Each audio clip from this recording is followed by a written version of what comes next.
The enormous observation deck of the Galactic Council station offered a breathtaking view of the spiral galaxy below. Ambassador Jake Morrison stood at the panoramic viewport, hands clasped behind his back, his reflection ghosted against the darkness of space.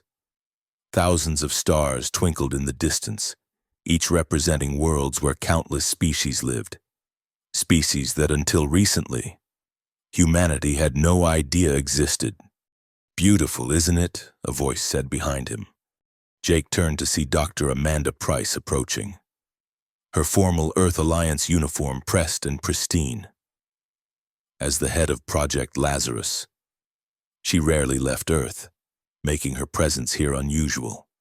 "I didn't expect to see you at the summit," Jake said, his diplomatic smile automatic. "The science delegation arrived yesterday." Amanda's expression remained neutral. "I was called in specifically for this session.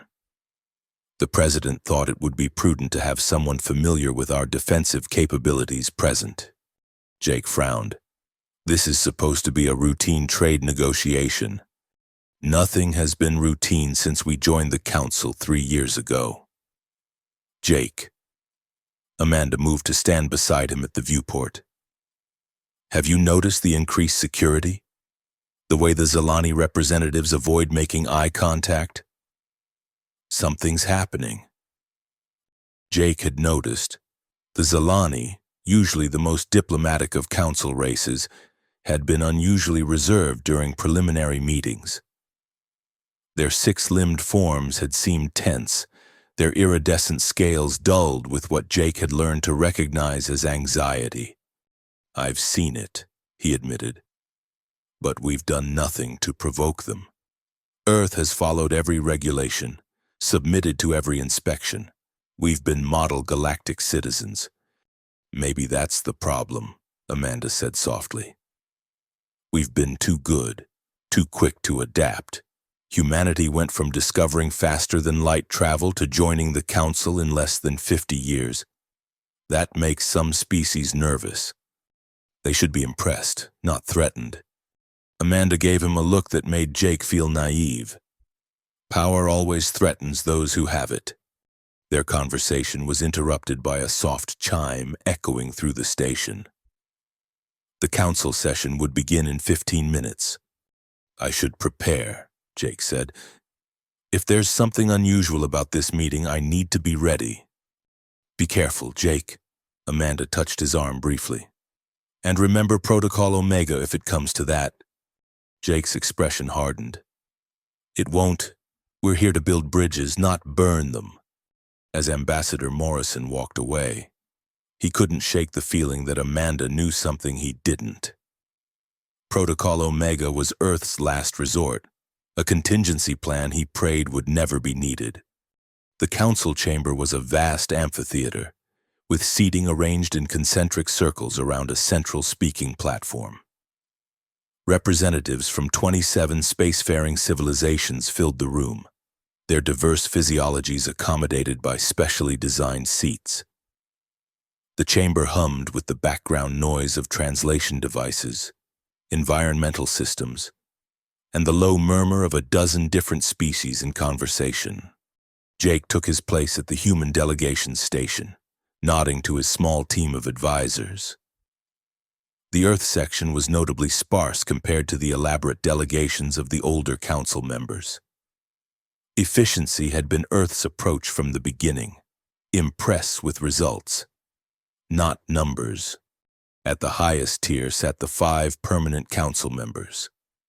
The ancient Zilani with their crystalline scales, the collective consciousness of the Botanical Alliance, the methane-breathing Vorn, the silicon-based Kareen, and the enigmatic energy beings known as the Lumina.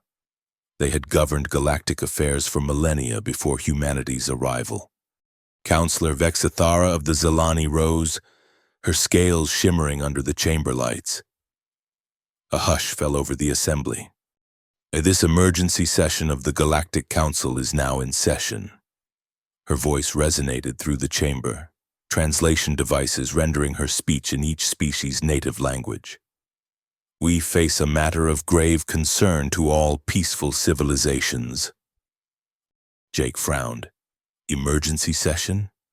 This had been scheduled as a routine trade discussion. Evidence has come to our attention, Vexathera continued. That one among us has been preparing for war against the Council.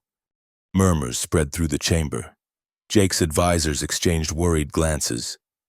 The Earth delegation will stand, commanded Counselor Thex of the Botanical Alliance, its voice emanating from the collection of sentient plants that formed its physical presence.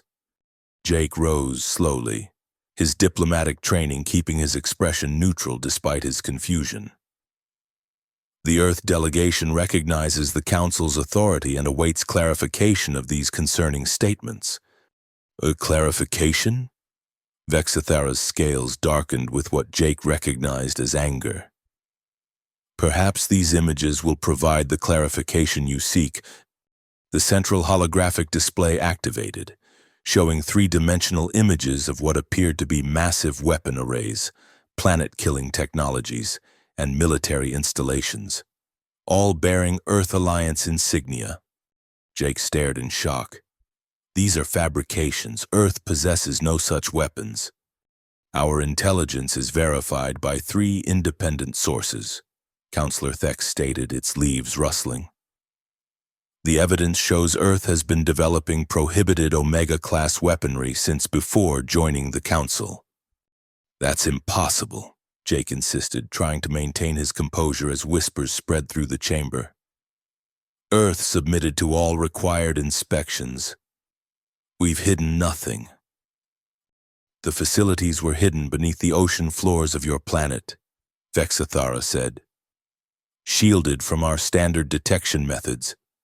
Jake's mind raced. Ocean floor bases? There were research stations underwater.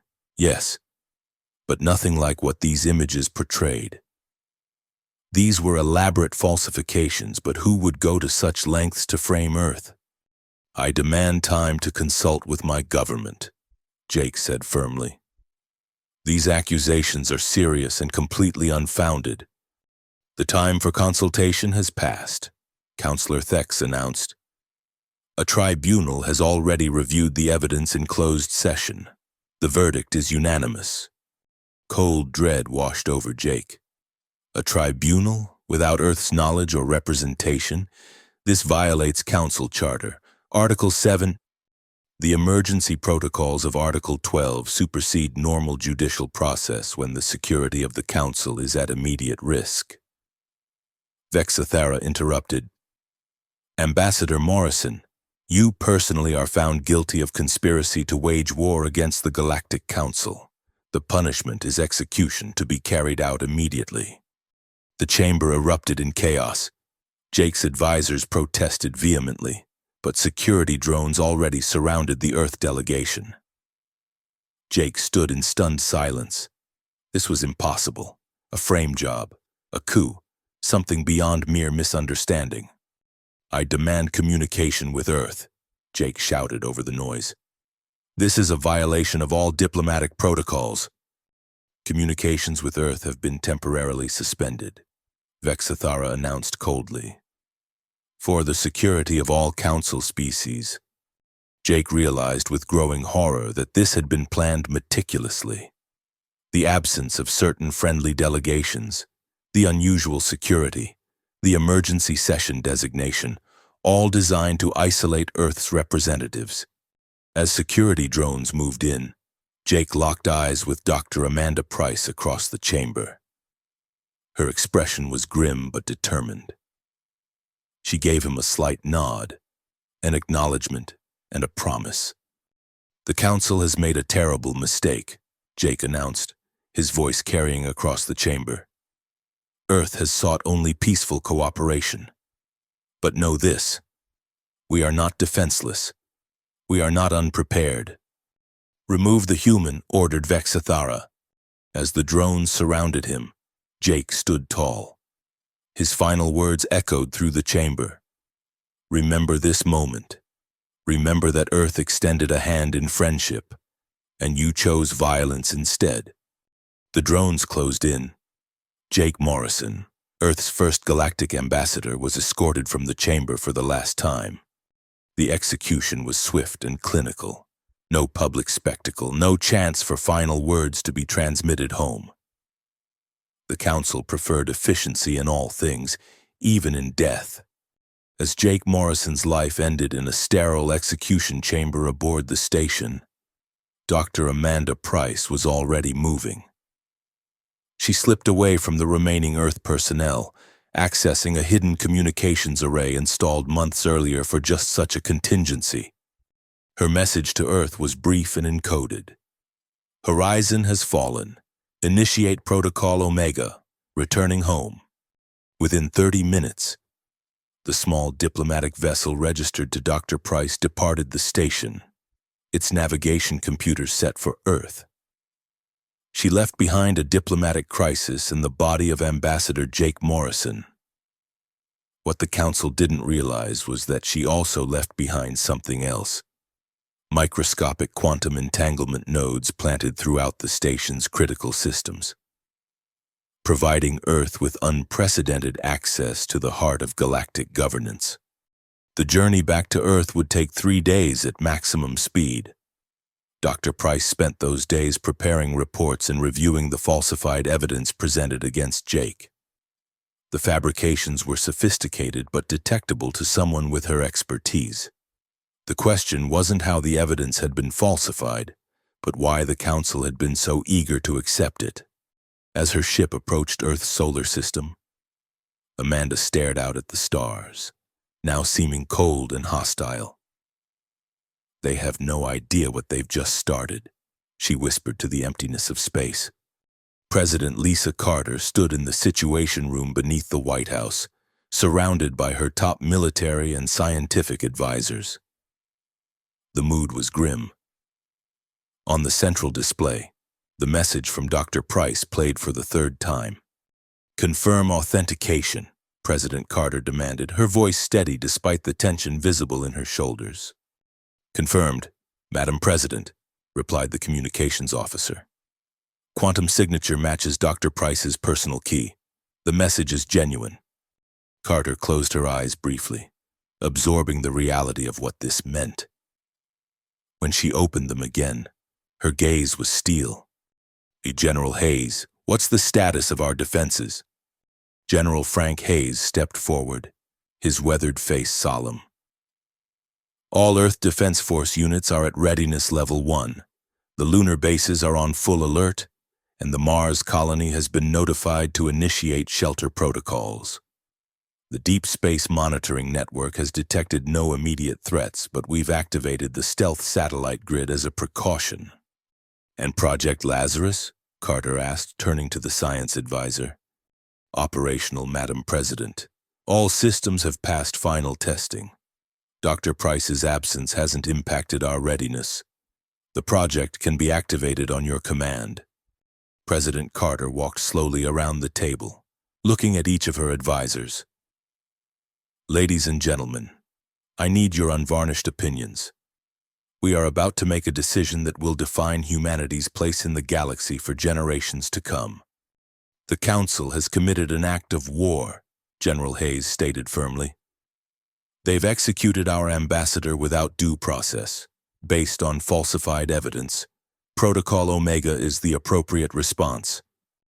"Protocol Omega means the end of the Galactic Council," cautioned the diplomatic advisor. "Billions of lives across dozens of worlds. There must be another way. They've already suspended all communication with Earth," the intelligence chief noted. "Our embassy on the Council station has been placed under house arrest. They're preparing for something, Madam President." Carter nodded slowly. "Show me the tactical assessment." The central display changed to show the known positions of Council military assets. Red markers indicated fleets in motion, all converging on trajectories that could threaten Earth. Based on their movements, we estimate a coordinated attack on our solar system within 72 hours. General Hayes explained. "They're mobilizing a force sufficient to overwhelm our conventional defenses." And if we activate Protocol Omega? Carter asked. The best-case scenario. We eliminate the immediate threat and establish humanity as the dominant force in the sector. Worst case. Hayes hesitated. In worst case, we start a war that ends with the extinction of either humanity or every other sentient species in the galaxy. The science advisor finished quietly. President Carter walked to the window, looking out at the peaceful Washington evening. Citizens went about their lives below, unaware that their future hung in the balance. Jake Morrison was my friend, she said finally. He believed in peaceful cooperation. He believed the Council represented the best hope for humanity's integration into the galactic community. She turned back to face the room. And they killed him for it. She returned to the head of the table and placed her palm on the biometric scanner. A presidential authorization, Carter, Lisa A. Activate Protocol Omega. Authorization code 97 Delta Omega 6. The scanner glowed green, accepting her identity and authorization. I Protocol Omega activated, announced the system's artificial intelligence, awaiting strategic parameters. Target priority, Galactic Council leadership, military assets, and infrastructure. Secondary targets, all aligned forces participating in aggressive actions against Earth or human interests. Tertiary targets, industrial and technological centers capable of supporting military operations against us. Parameters accepted, the AI responded to deployment sequence initiating. Around the world and throughout the solar system, hidden facilities began to power up, in deep ocean trenches beneath polar ice caps, and in stealth installations on a dozen moons and asteroids, humanity's secret weapons awakened. May whatever gods might exist forgive us, whispered President Carter, because the Council never will. Dr. Amanda Price's shuttle docked at the secure facility beneath the Atlantic Ocean. After 3 days in space, the familiar pull of Earth's gravity was both comforting and burdensome. She was met by a security team that escorted her directly to the facility's command center. The vast chamber was a hive of activity. Technicians monitored displays showing the status of Protocol Omega deployments throughout the solar system and beyond. In the center of it all stood President Carter, looking both resolute and haunted. Dr. Price, Carter greeted her. I'm glad you made it back safely. I wish I could have done more for Jake, Amanda replied, the grief still fresh. You did exactly as you were trained to do, Carter assured her. Your intelligence has been invaluable. The quantum nodes you placed are giving us unprecedented access to Council communications. Amanda nodded, though the victory felt hollow. What have we learned? They're coming for Earth, General Hayes said, joining them. A coordinated attack force comprising elements from 15 Council species. Their objective appears to be total subjugation of human territory. The Council fears what they don't understand, Amanda said. And humanity has advanced too quickly for their comfort. Well, they're about to advance our education even further, Carter said grimly. Show her. Hayes led them to a secure station where a technician brought up new intelligence. We've intercepted transmissions between Council forces. They believe we have no knowledge of their planned attack. More importantly, they have no idea about our true capabilities. The display showed the positions of Earth's hidden assets, the fruits of Project Lazarus, autonomous stealth platforms positioned near key Council worlds, quantum-linked weapon systems that could strike instantly across vast distances, technologies that the Council races had deemed theoretically impossible. The first phase of Protocol Omega is already complete, Hayes explained. We've inserted our systems into position. On your command, Madam President, we can neutralize their attack fleet before it ever reaches our solar system. Carter looked at the display, her expression grave. What about civilian casualties? Our targeting is precise, Amanda assured her. The quantum-linked systems can distinguish military from civilian targets with 99.97% accuracy. We're not monsters, Madam President. We're defending ourselves. Carter nodded slowly. The Council didn't extend the same consideration to us. They executed Jake without a second thought. She straightened her shoulders. Proceed with Phase 2. Neutralize their attack fleet. General Hayes relayed the command. On screens around the room, markers representing Council warships began to blink out, one after another. In the depths of space, Council commanders watched in horror as their ships simply ceased to exist. No conventional weapons, no warning signs, just complete molecular disintegration. Quantum-linked particle beams struck with perfect precision, bypassing shields and defenses that had never been designed to counter such technology. Within 45 minutes, the entire Council attack force, over 300 vessels, had been eliminated. Not a single shot had been fired at Earth. Phase 2 complete, reported General Hayes. No Earth casualties. Council attack force neutralized. The room should have erupted in celebration. Instead, a somber silence fell. This was not victory. It was merely survival. And what came next would determine humanity's place in the galaxy for generations. They will regroup, Amanda warned. The Council has resources across thousands of worlds. This was just their first wave. Then we don't give them time to regroup. Carter decided. General Hayes, prepare for Phase 3. Phase 3 of Protocol Omega was the most aggressive and the most controversial. Not mere defense, but a coordinated strike against the heart of Council power. Targeting parameters loaded, a technician announced. Galactic Council Station and Primary Council World Governmental Centers are designated as alpha targets. President Carter hesitated, her hand hovering over the authorization panel. Once we do this, there's no going back. We will have declared war on the entire galactic community.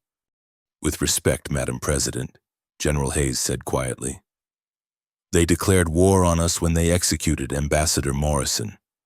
Carter looked to Amanda. Dr. Price, you knew Jake better than any of us. What would he say if he were here? Amanda closed her eyes, picturing Jake's face, his idealism, his belief in humanity's potential for greatness among the stars. Jake believed in peace, she said finally. But he wasn't naive. He knew that peace sometimes must be secured through strength. She opened her eyes. He would want us to survive, and he would want us to build something better from the ashes. Carter nodded. Decision made. She placed her palm on the scanner. Execute Phase 3. Throughout the galaxy, humanity's hidden weapons activated. On the Galactic Council Station, security systems failed simultaneously as quantum-linked infiltrators materialized in key positions. The Council's leadership gathered in emergency session to discuss the destruction of their fleet, found themselves surrounded by Earth's unmanned combat platforms. The Council chambers fell silent as a holographic image of President Carter appeared before them. I am Lisa Carter, President of Earth and its colonies. You have committed an act of war against humanity by executing our ambassador based on falsified evidence and by launching an unprovoked attack against our worlds. You believed us weak. You believed us unprepared. You were wrong. Counselor Vexathara rose, scales flashing with anger. This intrusion proves what we suspected. Humans have developed prohibited technologies and concealed them from the Council. We developed these technologies because we never trusted you, Carter replied coldly. History has proven us right, but unlike you, we will offer a choice. Surrender all military assets and dissolve the current Council leadership to be replaced by a new governing body with equal representation for all species, including humanity. You have 1 hour to decide. The transmission ended, leaving the council in uproar.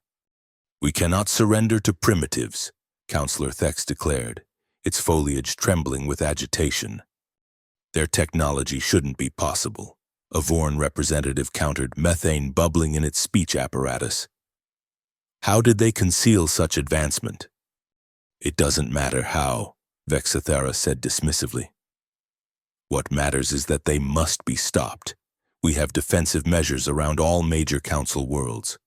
1 hour is sufficient to activate our full military response. What the council didn't realize was that Earth's quantum observers monitored every word.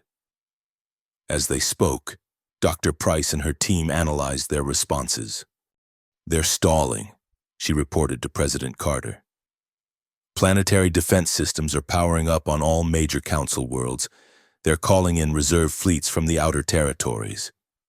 Carter's expression hardened. They had their chance for peace.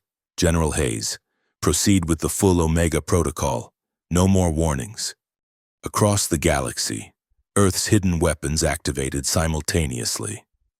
On 27 council worlds, quantum link disruptors bypassed planetary shields, striking with surgical precision at military installations, government centers, and defense systems. The technology was beyond anything the council races had imagined possible, weapons that existed in multiple quantum states simultaneously, impossible to detect until they materialized at their targets. On the Galactic Council Station, the human combat platforms moved with mechanical efficiency, neutralizing security forces without casualties. Within minutes, the entire council leadership was secured. President Carter's hologram reappeared in the council chamber, now facing captured leaders. Your defensive measures have been neutralized, she informed them calmly. Your reserve fleets have been disabled. We have targeted only military and governmental assets, avoiding civilian casualties wherever possible. Unlike you, we do not punish innocent people for the crimes of their leaders.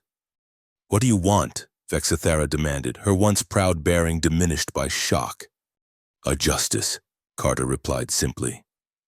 For Ambassador Morrison, for the treachery committed against Earth, and then a new beginning. In the Atlantic Command Center, the mood was solemn despite the overwhelming success of the operation. Humanity had just revealed itself as the most technologically advanced civilization in known space, and had used that advantage to bring the entire Galactic Council to its knees in less than a day.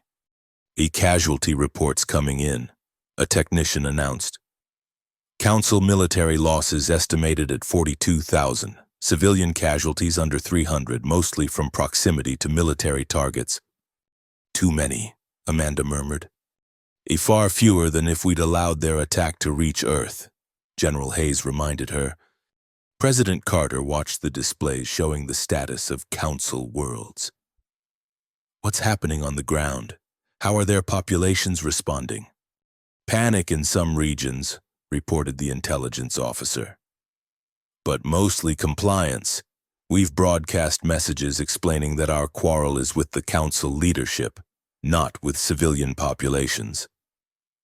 Some worlds are already reporting popular uprisings against local council authorities. That's not surprising, Amanda noted. The council rule wasn't universally popular. Many worlds were subjugated rather than truly integrated. Then perhaps something better can rise from these ashes, Carter said thoughtfully. General Hayes, prepare transport for me to the council station. I want to address the captured leadership in person. Madam President, the security risks, Hayes began, are acceptable, Carter interrupted. We've just demonstrated our technological superiority in the most dramatic way possible. Now we need to show wisdom as well as strength. 2 days later, President Lisa Carter stood in the Galactic Council chamber, facing the assembled representatives of 27 civilizations. The council leadership remained under guard, while lesser officials and diplomats had been summoned to hear Earth's terms. The Galactic Council, as you have known it, is dissolved, Carter announced, her voice echoing through the vast chamber. In its place, we will establish a new interstellar cooperative based on principles of equal representation, technological sharing, and mutual defense. Murmurs spread through the assembly. Earth does not seek dominion over your worlds. Carter continued, we seek partnership. But let me be absolutely clear. Any aggression against humanity or our interests will be met with the same decisive response you have just witnessed. We extended a hand in friendship, and you chose violence. We will not make the same mistake twice.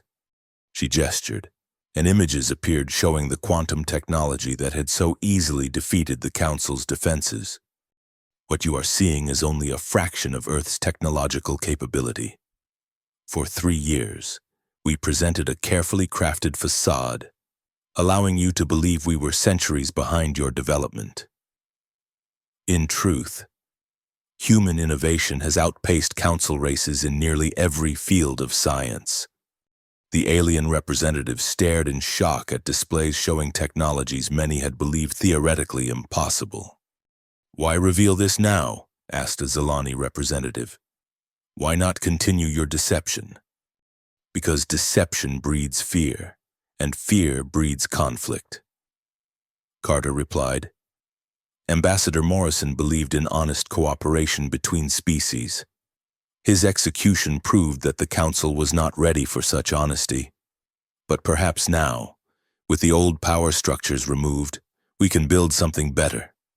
In the months that followed, Earth oversaw the restructuring of galactic governance.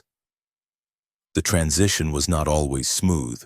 Several former Council races attempted rebellions, only to discover that Earth's technological advantage was even greater than initially demonstrated.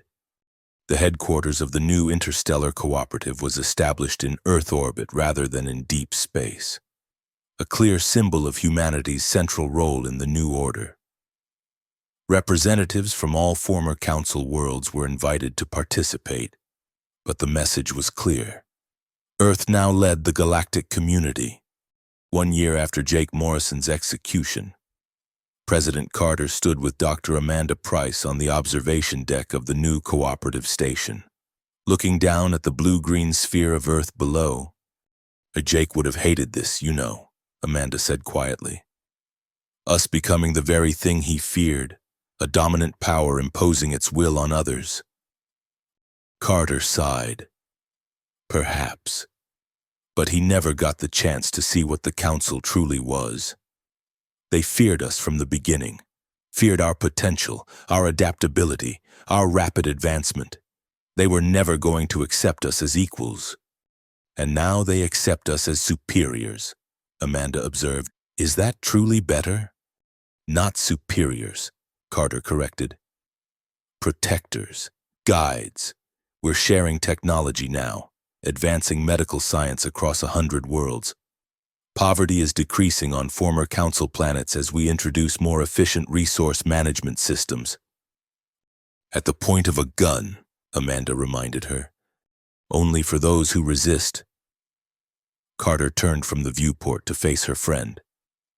History is written by the survivors.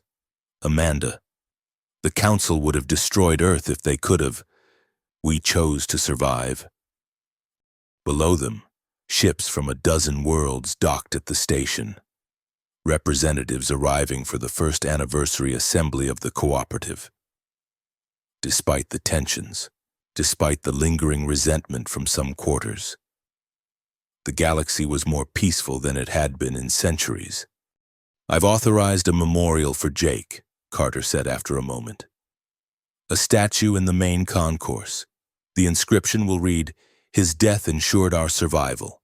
His vision guides our future." Amanda nodded slowly. He deserves to be remembered, not just by us, but by every species in the galaxy. They'll remember, Carter assured her. The day the Council executed a human diplomat was the day they signed their own death warrant, and the day humanity took its rightful place among the stars. as they stood together watching Earth rotate slowly beneath them. Both women contemplated the price of power. Humanity had survived, had thrived, even, but at the cost of innocence. They had entered the galactic community seeking friendship and found treachery instead. Their response had forever changed the balance of power in the known universe. Earth now stood alone at the pinnacle of galactic civilization. Not through cooperation as Jake Morrison had dreamed, but through overwhelming technological superiority and the willingness to use it. The remaining species lived in peace, but it was a peace enforced by the implicit threat of Earth's power. "Do you ever wonder," Amanda asked quietly, "if there was another way? If we could have resolved this without Protocol Omega?" Carter was silent for a long moment. "Every night," she finally admitted, "I see their faces in my dreams, not just Jake, but all those who died when we struck the Council worlds. I tell myself it was necessary, that it was them or us, but the weight of those decisions never gets lighter." "Yet you'd make the same choice again," Amanda observed. There wasn't a question. Without hesitation, Carter's gaze was steady. "Humanity survives. That's what matters in the end." As night fell across the Earth below them, lights sparkled across continents, the home of humanity, now the unchallenged dominant species of the galaxy. The price had been high, but in the calculus of survival, Carter had deemed it worth paying. The memorial to Ambassador Jake Morrison was unveiled the next day. Dignitaries from 27 worlds attended, their deference to Earth's representatives obvious. The statue depicted Jake with one hand extended in greeting, a permanent reminder of humanity's initial peaceful intentions. President Carter delivered a brief address.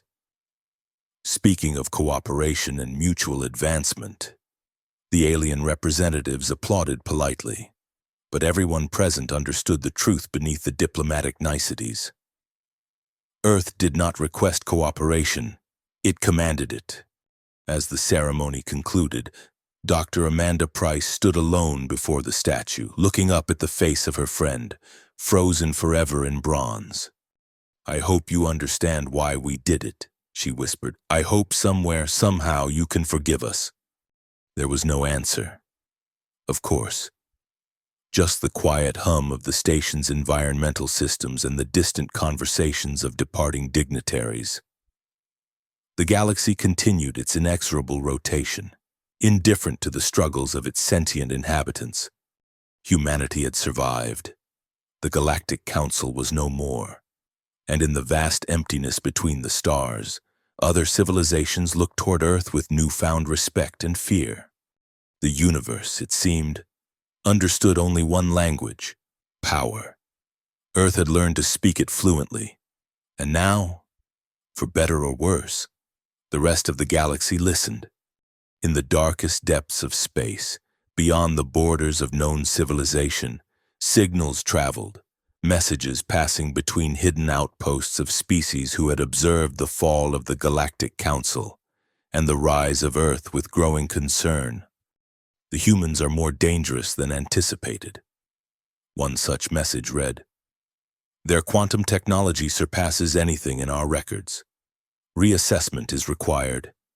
Civilizations older than the Council, who had watched from the shadows for millennia, began to stir. Earth had announced itself on the galactic stage in the most dramatic way possible. The quiet equilibrium of power that had existed for eons was now disturbed. But that was a problem for another day. For now, Earth stood triumphant. Humanity had faced extinction and emerged victorious. The stars, once seeming so distant and unattainable, were now their domain. President Carter, standing alone in her office aboard the cooperative station, touched the small photograph of Jake Morrison on her desk. "We made it, old friend," she said softly. "Not the way you wanted, perhaps. But we're still here, and no one will ever threaten us again." Outside her window, The endless expanse of space stretched into infinity. Somewhere out there, new challenges waited, new threats would emerge. But humanity had proven its resolve, had demonstrated what it was capable of when pushed to the edge. The Galactic Council had executed Earth's envoy, believing they were eliminating a potential threat.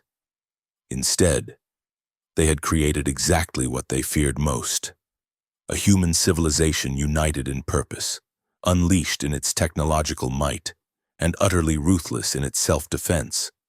The extermination protocol had served its purpose. Earth now reigned supreme among the stars. All it had cost was humanity's innocence, and perhaps, in some ways, its soul. But survival, as President Carter had learned, sometimes demanded terrible choices. History would judge whether they had chosen wisely. For now, it was enough that there was still a human history to be written. Earth had survived, the stars belonged to humanity now, and the galaxy would never be the same again.